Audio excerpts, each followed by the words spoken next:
Hey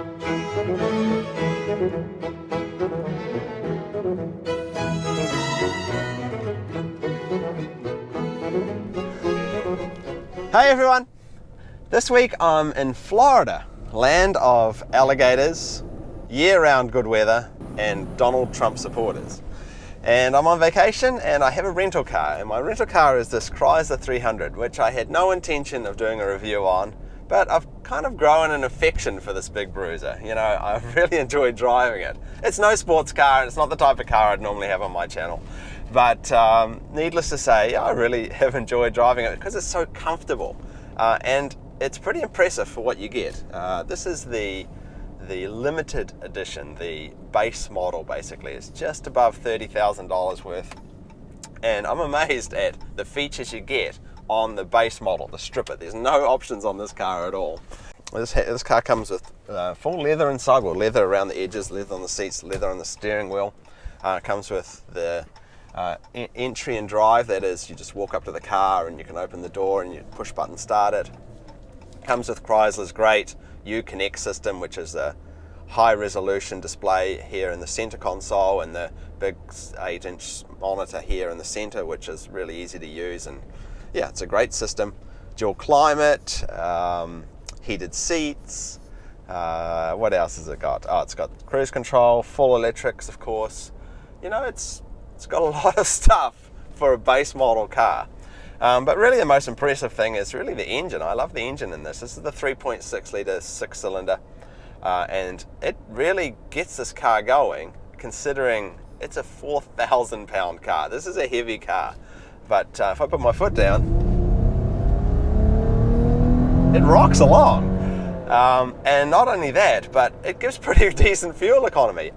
Even with my heavy foot, I'm averaging just under 27 miles to the gallon in the week that I've been driving it, and I can get over 500 miles on a tank. That's incredible for driving a 4,000 plus pound car. But that's not to say it's all roses. You know, this is a heavy car, and it does not like taking corners. It rolls into the corners. Not as bad, not like a 1980s Chevy or something like that. It still can corner, but yeah, she's no sports car. And of course, the seats are made for comfort. These seats are just so plush and lovely to sit in, but you don't want to take a corner and then you just slide across. But yeah, the seats are all fully electric as well. I forgot to mention that. And of course, it's got an 8-speed transmission. So the mixture of the 300-ish horsepower, it's 290 horsepower, the V6 and an 8-speed transmission. This thing can hustle up to 0 to 60 just over 5 seconds, which is nothing short of incredible for such a large and heavy car. The other things I like about it, of course, are the looks. You know, I've always liked the 300 ever since the first generation release. It sort of looked a little like a Bentley to me, like a copy of a Bentley. The front at least looked like a copy of a Bentley. But they've always had this sort of slabbish sort of look about them, which is kind of gangster to me. It looks like a gangster car, which I love. It's got a great look. I like walking out to it and I even had someone go, "Oh, I really like your car," when I was parked at the beach one day. So you know, it gets compliments as well. But yeah, it's a sweet looking car, but mostly it's just a joy to drive. You know, it's no sports car, but it's so quiet, and the nice smooth 8-speed transmission just does its work quietly in the background. You cannot intervene with the transmission. You put it in drive or you can put it in low. That's as far as you can go with intervening in the transmission. You can't change gears manually in any form. It's all completely automatic because, you know, this is a family cruiser, I guess. So yeah, I've really enjoyed driving this Chrysler 300 this week. Really impressed with what you get. Really impressed with the look. Love the engine and surprised at the performance. So I'll stop and we'll have a quick look around the inside as well, and a look around the outside. But yeah, anyone considering a Chrysler 300, I think you'll be pleasantly surprised at what you get, especially with this 3.6 litre engine, which is a real sweetheart. And of course, every time I take a corner, the poor dogs in the back just slide from one side of the car to the other. But that's okay, they're used to my driving. Anyway, let's pull over here and we'll have a look at the inside. Okay, so I've stopped here so we can have a quick look around the inside. The doggies are in the back. What's going on, Tui? When are you going for a walk? I know, we're going to the beach in a minute. The best thing about being in Florida is Tui gets to go to the beach every day and she loves it. Anyway, on the inside, let's start this big beast up. Close the door, because it's hot as shit out there. Okay, yeah, inside, yeah, it's a pretty nice place to be. It's the same switch gear that you'd see in just about every Jeep as well. You know, interestingly enough, Chrysler only produce 3 cars at the moment: the 300, the 200, and the Town and Country.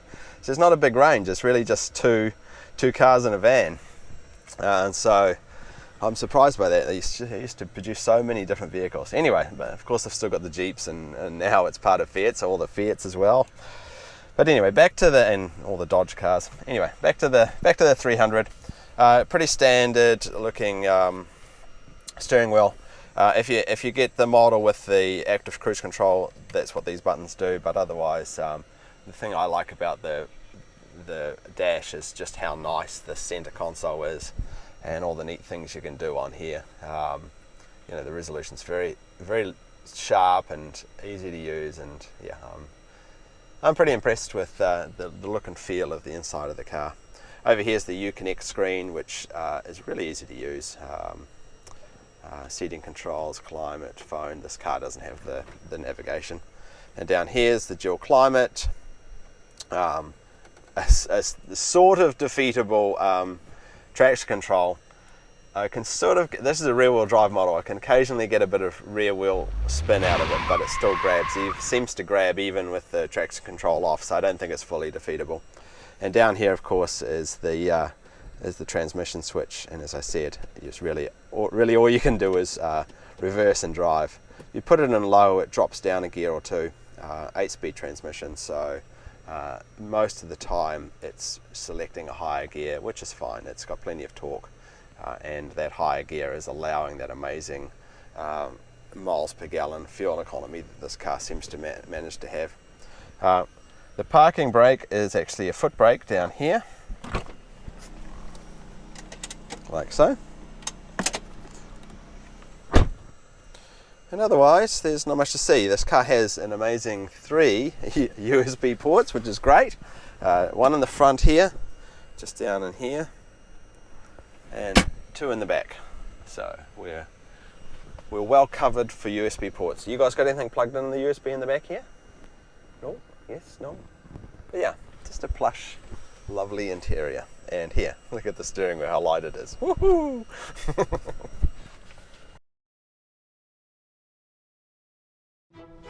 So here we are on the outside. You know, this is the facelift model, just got facelifted in 2015, so it's the 2nd generation, but the facelift, which is a pretty sleek looking vehicle for such a slabby monster. And you know, I like what they've done with the overall lines of the car. It's still boxy in its shape, and you know, the windows still seem small compared to the rest of the car. Which is what gives it that gangster look, I think. This car's got the 17-inch wheels, one of the only models with the 17-inch wheels. All the other models seem to get bigger ones.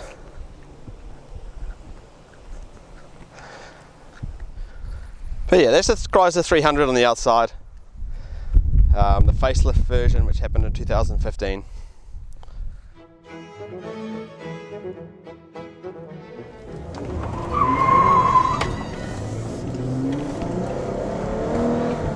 Okay, my friends, that's the Chrysler 300 Limited. You know, better than expected. My only real complaints are the handling's not so sharp and the brakes can be a little spongy, but the rest of the package is pretty tight. The only other thing I'd say is, I guess, being such a gangster car, it should really include a 9mm in the center console. But hey, no car is perfect. Anyway, thanks for watching, everybody. I'll see you in my next video.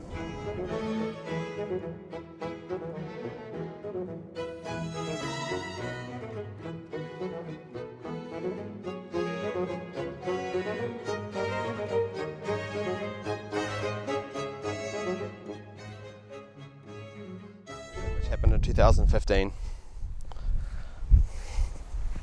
and I just walked through an ant's nest. Shit, fucking ants all over me, oh my god.